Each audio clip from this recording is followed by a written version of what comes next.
here. Well, we're headed over to 10th Street. We're going to get over there and do a little work on the ductwork in the house. We're going to talk about encapsulation. So this particular ductwork over here, I'll show you when we get here, but it's some of the ductwork is older and it's got some joint tape on it that could possibly contain asbestos. We haven't sent it off to a lab to have that checked, but we want to treat it as though it does. And so I thought this would be a good how-to video so that you at home can do this yourself. It's easy.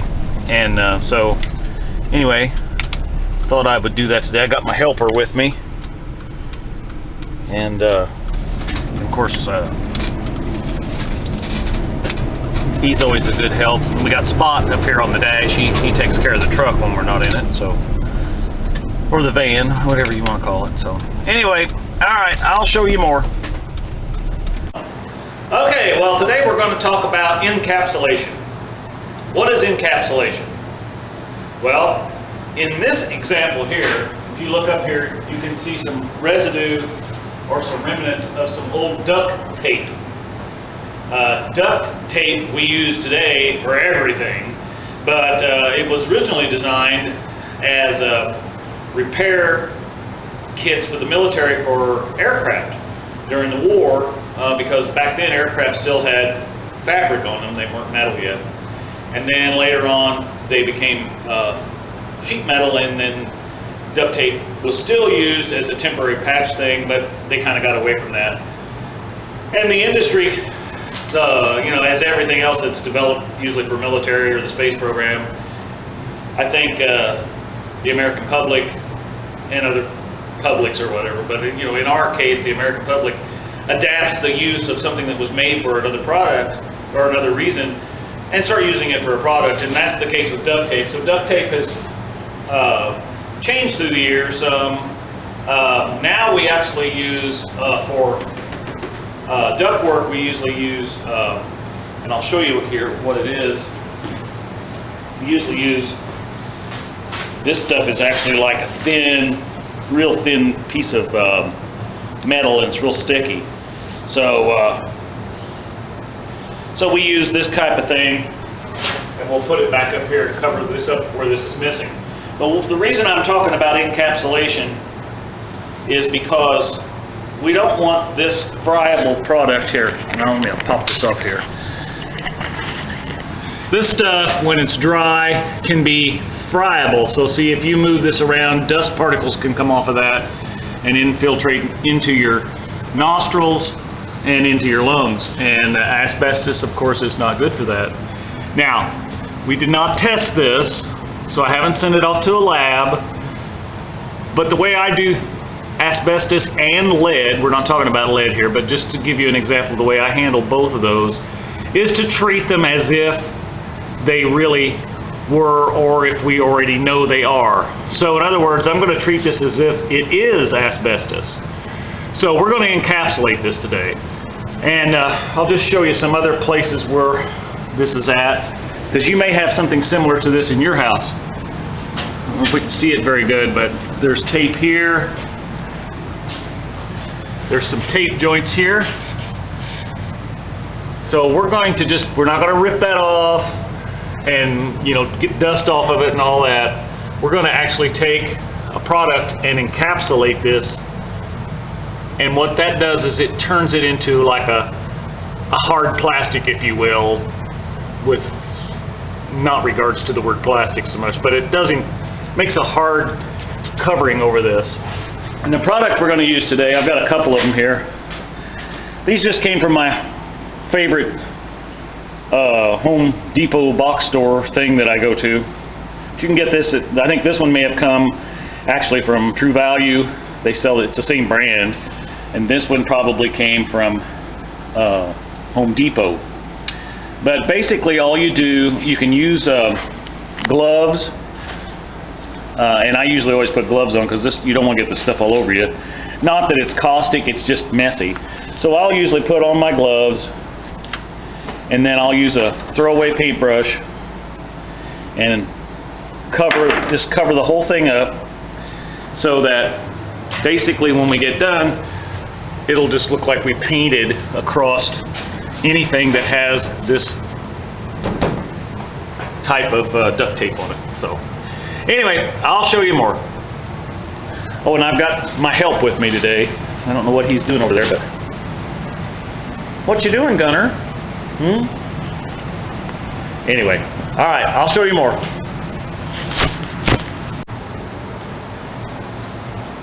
Okay, with this product that I'm going to encapsulate this with, you can actually put this directly on this seam and it will fill that seam in, but I'm going to take some duct tape and go ahead and put across this seam area, and I've got a little place right here in this return duct, and then we'll take the encapsulation paint, for lack of a better term, and we'll put on it. So this stuff is really easy to use. Let's just pull it out like duct tape.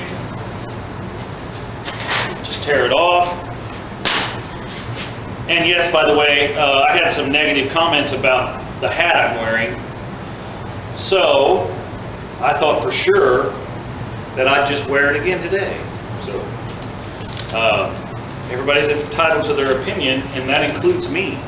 So anyway, I digress. So first thing I'm going to do is put this up here. And if you'll notice, I peeled this back just a little bit, and I'm not going to peel it all the way off because then it gets everywhere. So I peeled that off a little bit. We're going to stick it up here, kind of press it on. And again, when we seal this ductwork, we're killing two birds with one stone, so to speak, today. We're making this ductwork more efficient because we're actually not letting the ductwork leak anymore. So it's going to be supplying and returning air to our furnace without pulling mixed air in with it. But the main goal here today is to cover up all this old duct tape because it may contain asbestos. So again, the word is encapsulation. So if you've got a home you're wanting to sell and the inspectors come out and called out, oh, you got possible asbestos in your ductwork tape, joint tape, then this is the way you fix it. So, all right, I will get the paint ready and I'll show you more. All right, so like I said, we're going to use this product, and you don't know if you can really see in here, but it's kind of thick. That's why I said you can actually take your hand and scoop it out and smear it on, but I like to use a throwaway paintbrush because I like it to look a little neater. So we're basically just going to go up here, we're going to cover this stuff up, and this makes it safe again because, as I said, we are encapsulating this possible friable meaning it can be broke loose and infiltrate the air. So friable means like dust. So we're going to encapsulate this possible asbestos on this ductwork. And this makes it, you know, we insulate and we air seal our homes, and there's all kinds of people on talk radio and on the interwebs here that give all their, you know, why you should do it this way, why you should do it that way. We make our houses really airtight and energy efficient, and I'm not against that.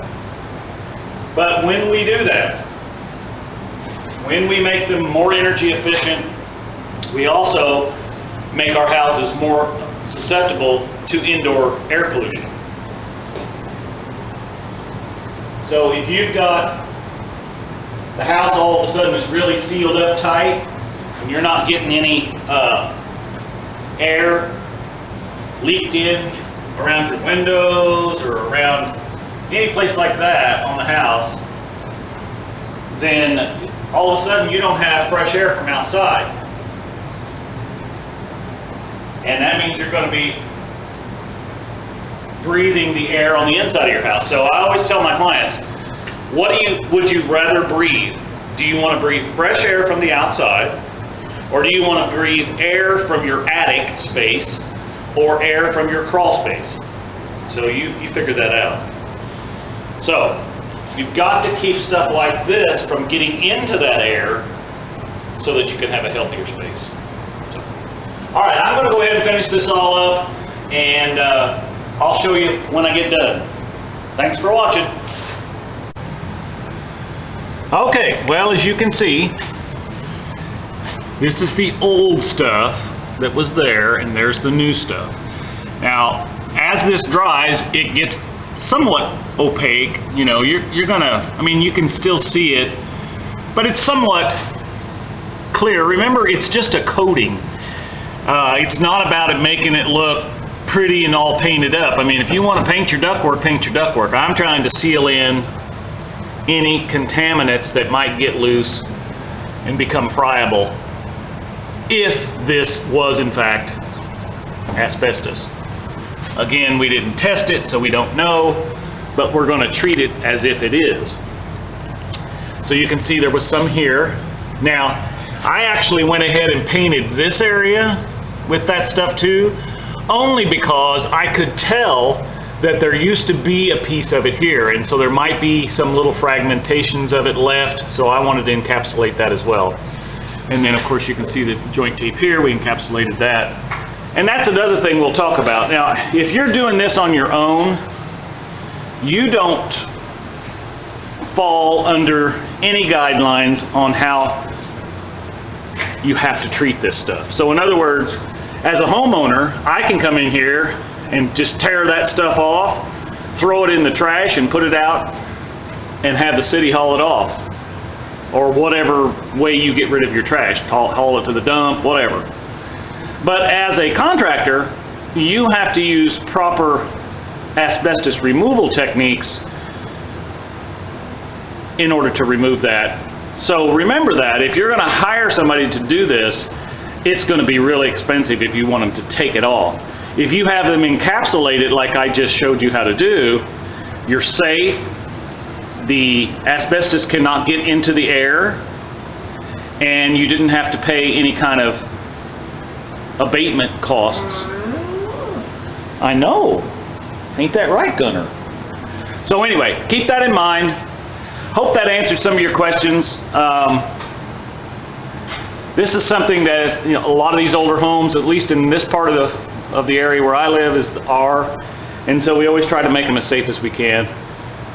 So, with that said, I appreciate you watching the channel. We're up to 63 subscribers now. If we can get 100 subscribers, we're going to do the drawing for a $50 gift card to Home Depot, as I've been talking about the last few videos. So, be sure and like and share and make your comments, because those who comment are the ones that are going to be eligible for the drawing. So, and keep your comments nice. I know people don't like my hat. I had one guy that told me that he wished I would just get to the point, and because he said I was like a cockatoo. Well, you know, if I don't tell you and explain to you why you're doing something, then, you know, anyway, I don't care. You make your comments whatever you want. I'm going to keep doing stuff the way I've been doing it for 35 years anyway. So you decide what you want to do. If you don't want to watch the channel, don't watch the channel. I would hope that you would. I would hope that you would share this with all your friends. You may have a house that you've got to want to sell, and all of a sudden you've got to do something like this too. So that's why I try to cover stuff on these houses and repairs that other channels don't cover, because everybody can do this. It is not hard to do, guys and gals, folks, whatever the politically correct terminology would be. So anyway, thanks for watching. You have a good day. Gunner and I are going to get busy, aren't we, Gunner? Can you say hi? All right. See you later. Bye.